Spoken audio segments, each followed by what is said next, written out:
Congolais, digne d'un film. C'était perspicace. Très perspicace. Oui, bon, le mot perspicace, tu rends ça intellectuel, mais bon, sinon c'est perspicace. Non, voilà. Non, il y a ça aussi qui fait partie des secrets de coach. Oui. C'est d'aligner comme ça des mots, des phrases qui t'identifient. Finalement, les gens qui vont t'aimer vont commencer à t'imiter en disant « Allô, c'est pour poser question ». D'ailleurs, tous les enfants m'imitent. Tout le monde aujourd'hui. Tous les enfants. Mais parce que les enfants t'imitent maintenant, il y a des mots que tu n'as plus dit. Hein.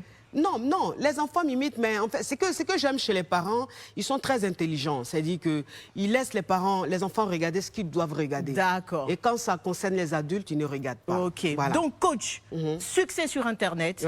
Tu atterris à la télé en tant qu'invité. Voilà. Live TV, c'est ta maison. Ah, mais comment se passe... C'est devenu ma maison, C'est devenu ta maison. Comment se passe la transition? Qu'est-ce qui se passe?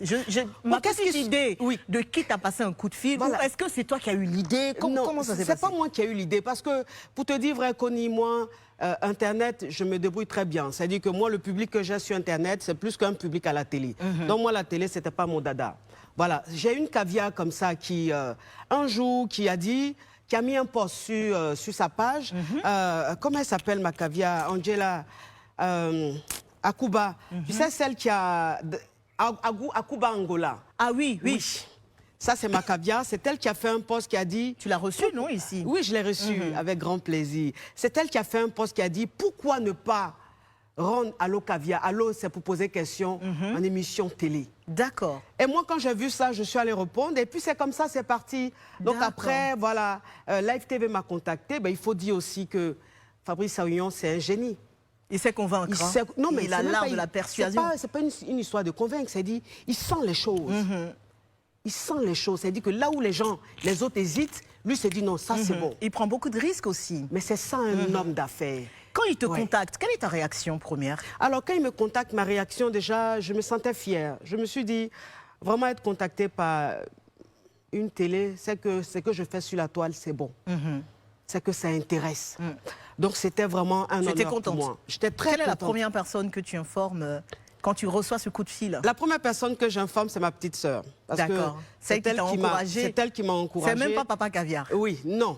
C'est pas Papa Caviar parce qu'il faut dire que Papa Caviar, quand j'ai commencé les réseaux sociaux, il n'aimait pas. Ah. Parce que c'est un homme très discret, un homme très timide. Il n'aime pas le bruit, il n'aime pas qu'on s'intéresse à sa vie. Et donc, il n'était pas pour. Il m'a dit, c'est que tu es en train de commencer là, j'aime pas. Je n'aime pas marier une femme qui va être sur les réseaux. Je veux qu'on reste tranquille, on n'a pas faim. On est là, on n'est pas non plus très riche, mais on n'a pas faim. Je veux qu'on reste comme ça. Ah, il a dit on n'est pas non plus très riche. Voilà. On tient quelque chose là. Mais on parlera de Papa Caviar dans les détails. Au cours de cette émission, évidemment, il faut qu'on en parle parce que c'est l'un des dégâts collatéraux de ce show qui a marché. Il en a pris plein la figure par tes détracteurs, comme tu le dis. Et donc, tu informes ta petite sœur. Je suppose que dans les arguments de persuasion, même si Fabrice n'a pas eu à parler longtemps, il y a eu aussi... Ils ont dû te... Le côté sensible. Le côté... On a touché. Il a compris ça. Donc actuellement, tu es... Oui, je suis très lourde. Tous ces mots que tu utilises, j'en parlais tout à l'heure, et qui contribuent aussi à te créer ta propre identité. Donc on a Caviar et Yougos, on en reparlera. Il y a donc l'histoire du champagne, il y a Fructueux. Fructueux, que tu utilises beaucoup et que beaucoup de gens te reprochent, justement, de ceux qui ne sont pas forcément adhérents de ta philosophie. Donc fructueux, donc qui a de l'argent. Et voilà, un homme fructueux, c'est un homme qui a de l'argent. Un homme fructueux, c'est pas un homme qui est très riche. C'est un homme qui a de l'argent. C'est-à-dire qu'un homme qui est dans le confort. Je dis, c'est mieux qu'un homme soit dans le confort plus que être dans le luxe. Parce que quand tu es dans le confort, tu sens plus le bonheur de la vie. Et donc, un homme fructueux, c'est un homme qui a les moyens. Mais qu'est-ce que tu réponds justement à toutes ces personnes qui disent que, quelque part, tu encourages à ne considérer que le matériel, finalement, dans un couple, parce que dans ton discours, tu pourrais peut-être leur accorder cela. On pourrait entendre que celui qui n'a pas les moyens, même s'il se bat dans la vie, qui n'a pas eu la chance d'avoir une situation sociale, une grande situation sociale, n'a pas droit à l'amour. Non, les gens, ils me comprennent mal. C'est-à-dire que... Explique-nous. Il faut appeler un chat un chat. Un homme fructueux, c'est un homme qui est riche. Même dans le dictionnaire, c'est marqué, la richesse. Donc, pourquoi ne pas créer un mot pour ces personnes-là qui se battent pour s'en sortir? Et c'est pas pareil. Un fructueux, c'est un homme qui est riche. Un Yougos, les gens, en fait, ils ont un problème au niveau de Yougos. Ils ne comprennent pas Yougos parce que les gens pensent qu'ils se disent que Yougos, c'est pauvre. C'est pauvre. Yougos, c'est les pauvres. Attends, pardon, c'est poivre. Poivre. Oh, et puis elle dit ça vraiment. Quand tu sais, on sent que tu es né à Cocody. Je ne suis jamais né à Cocody. Tu es né où? À jamais. Tu es perspicace. Ah, perspicace. Oui, oui. Donc, les Yougos, ce n'est pas forcément ceux qui ont l'argent. D'accord. Les gens, ils comprennent mal. Les Yougos, c'est dans le comportement. C'est-à-dire qu'un homme qui n'a pas un bon comportement avec une femme, un homme qui ne sait pas traiter la femme, un homme qui ne sait pas respecter la femme, un goujard, un pervers narcissique, un homme qui déteint la femme, un homme qui détruit la femme. Même s'il est fructueux, il est Yougos. D'accord. Dictionnaire coach à oui. Un homme qui a une cabine cellulaire, comme le disent les Ivoiriens, un homme qui a une cabine cellulaire, un homme qui vend du garba. Ou qui est vigile, simplement. Qui est vigile, oui. C'est un homme qui peut être caviar si lui, avec le peu de moyens qu'il a, il prend soin de la femme avec qui il est. D'accord. Moi, je reste toujours dans le contexte du couple. D'accord. Voilà. Donc c'est pas riche contre pauvre. Non, non, rien à voir. Okay. En fait, les détracteurs veulent forcément emmener les gens à penser comme ça. Et tu sais, Connie, je comprends un peu. C'est-à-dire que quand tu n'as pas suivi de formation, quand tu n'as pas été à l'école d'animateur, de journalisme, et tu viens comme ça, et tu bats tous les records, ça crée forcément des jaloux. Ça crée des inimitiés. Voilà. Et donc, ces personnes-là essayent de créer des rumeurs pour que des gens les gens te détestent. Mais comment tu prends tout ça, toi? Parce que ça aussi, ça contribue au succès de ton émission. Oui. Tu vois ce que je veux dire? Le fait qu'il y ait de la polémique derrière, c'est tout ça qui fait le succès sur Internet aujourd'hui, les clashs, etc. Toi, tu prends ça avec philosophie ou avec un peu d'aigreur quand même? Non, pas un peu d'aigreur, non. Connie, moi, je ne fais pas de clash. Ceux qui me suivent sur la toile voient que je n'ai jamais fait de clash. Je ne suis pas dans les buzz parce que j'ai un talent. Parce que je sais apporter quelque chose. Voilà, je donne des conseils en ce qui concerne la relation amoureuse. Je ne suis pas suivie par n'importe qui. Je suis suivie par des premières dames, je suis suivie par des présidents de la République, je suis suivie par des PDG, par des hommes, des personnes très importantes. Ce n'est pas que je néglige ceux qui n'ont pas les moyens, mais je veux dire simplement le niveau de mon public. Ce qui veut dire que ce que je dis, c'est pertinent. Et si je crée des polémiques, c'est justement parce que je ne suis pas dans les tabous. Je dis les choses telles qu'elles sont. De façon crue. De façon crue. C'est que toi, tu dirais dans ton salon, moi je dis ça à la télé, je dis sur Internet. Si moi je dis culbuté, par exemple, toi tu vas dire framponné. Framponné, voilà. C'est-à-dire que toi, la bonne manière, tu dis, voilà, comme tu as dit, moi je dis framponné. Voilà. Parce que les gens, ils sont sur la toile ou ils ont leur téléphone, ils n'ont pas envie d'écouter Molière. Ils veulent écouter les choses terre à terre. Les gens ont envie de s'amuser. Les gens ont envie de s'éclater. D'où mon succès. Parce qu'aujourd'hui, j'ai ramené un truc à la télé et je pense que je vais inspirer beaucoup. Je sais que dans les mois... Mais tu as vu tout à l'heure dans mon intro, je sens que c'est comme ça que je vais animer maintenant. C'est ça. Je sens que dans les semaines à venir, il y aura des émissions qui seront un peu inspirées de... Moi, en tout cas, j'ai pris, je sais ce que j'ai pris dedans. Déjà, la danse. La danse et puis l'auto-présentation, Il faut être simple, il faut être soi-même. Les gens ne sont pas dans les trucs, il ne faut pas être filtré, tu vois. Alors, coach, tu parles donc de cette émission qui va inspirer certainement, qui va en inspirer plus d'un pour la rentrée, on regarde. Donc, gros succès, coach. On a parlé des 55 000 par la grâce de Dieu. Et chaque jour, pas moins de 22, 23, 25 000 personnes connectées pour suivre, quel que soit l'invité, que ce soit quelqu'un de connu ou pas. Justement, est-ce qu'on peut revenir très rapidement sur les termes qui ont été abordés au cours de ces quelques semaines de Allo Caviar? On a abordé beaucoup de thèmes. On a parlé de la place de l'argent dans le couple, on a parlé du gourmand. Ou de la déception amoureuse. Pourquoi tu as choqué ça comme ça? Roro, tu vois.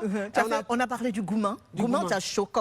Tu as choqué le gourmand. Voilà, j'ai choqué le gourmand parce que je suis en face d'une femme choco. Tu vois? C'est-à-dire que tu me donnes envie de choco. Oh, Seigneur. Oui, parce que tu es gracieuse. Oh, merci. Je suis perspicace. Tu es très perspicace. Voilà, on a parlé de beaucoup de thèmes. On a parlé de... Mais quel est le thème qui t'a le plus, que tu as aimé le plus aborder? Le thème que j'ai aimé le plus aborder, c'est... Qu'est-ce que veulent les hommes?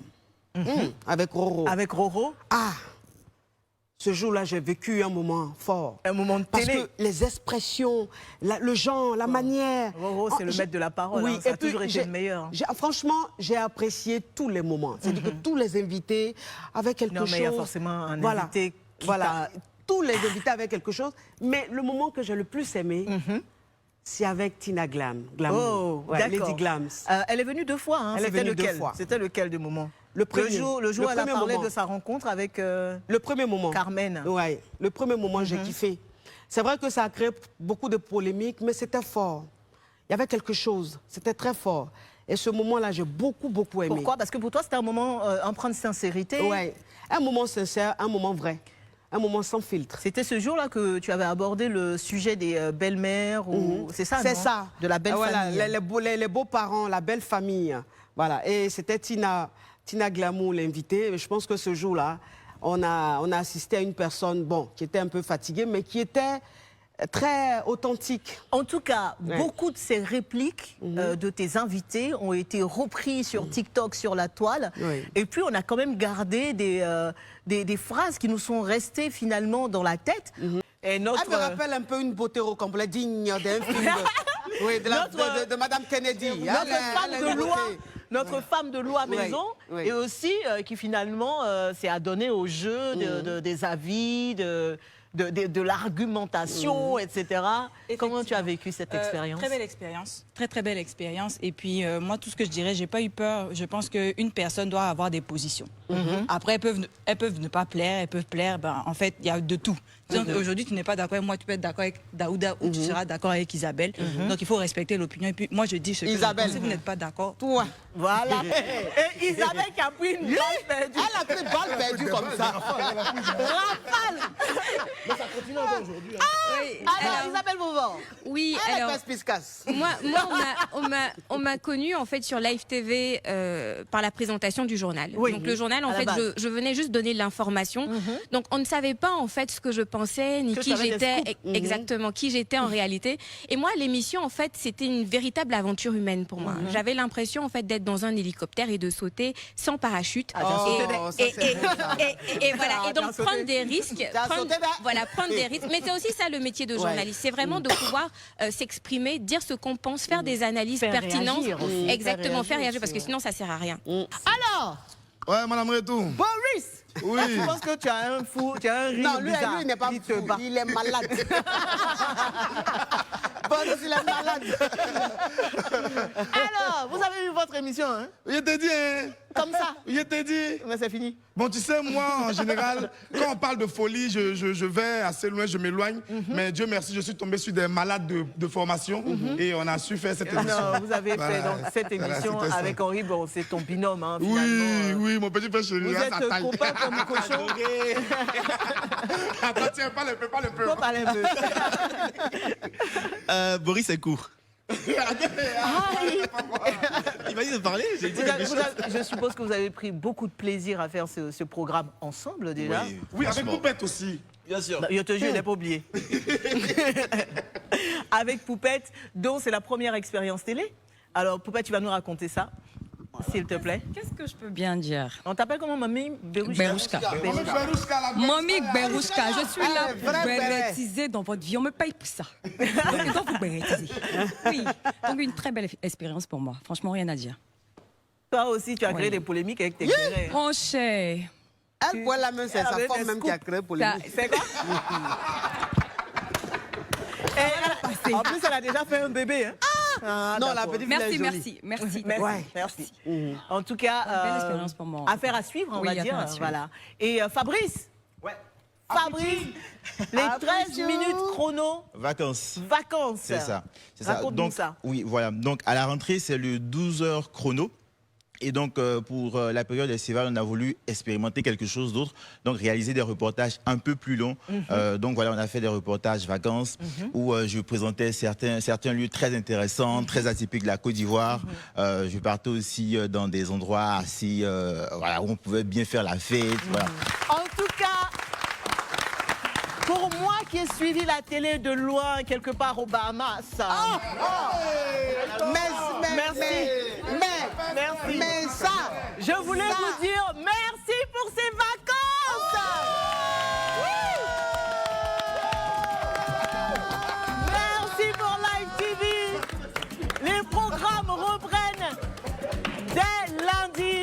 On espère que vous serez nombreux à suivre les nouveaux programmes de Live TV. Coach, oui, ton dernier mot pour terminer, parce que c'est ton émission, c'est toi qui fais la conclusion. Je vous jure, les gars. J'aimerais dire un grand merci à Live TV. Live TV qui a cru en moi. Live TV qui n'a pas écouté les critiques. Parce que Dieu seul sait ce qu'on leur a dit. Non, pourquoi celle-là? Non, elle est vulgaire, pas de sexualité, non. Et Live a dit non. On va la laisser. Elle va s'exprimer. Et bim! Et bim! Bam, bim, boum, boum! Bim, bim, bim, bim, bim! J'ai tué. J'ai achevé. Ouais, j'ai assassiné. Il n'y a pas aucun dans toute l'Afrique francophone. Donc à bientôt alors, tu reviens? Ouais. Tu reviens, t'as dit ouais? Non, t'as déjà dit ouais. Je n'ai pas entendu. Merci, coach. Et à bientôt. À très bientôt, coach Caviar. Merci à vous tous. Et rendez-vous pour la rentrée dès lundi sur Live TV, la télé sans filtre. Il faut qu'on fasse ça, non? On va danser. Aïe.